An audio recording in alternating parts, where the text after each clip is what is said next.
When your thread scanner turns on and your brain feels jammed, quilt something easy with your hands. Today, I'm quilting a small scrap sandwich, 2 cotton scraps with batting in the middle. Nothing fancy, just something I can finish. I'm also mixing 2 very different threads through the same needle, a metallic and a rayon. Will it be perfect? Probably not. And that's the point.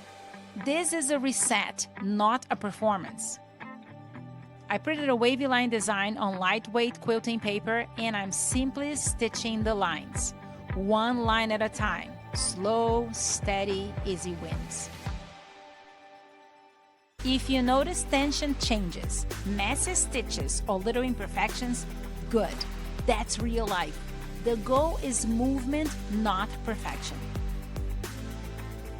After quilting, I scrunched the paper to help it tear away. Removing it wasn't my favorite part today, my friend, but it still did its job. It brought me back to the present.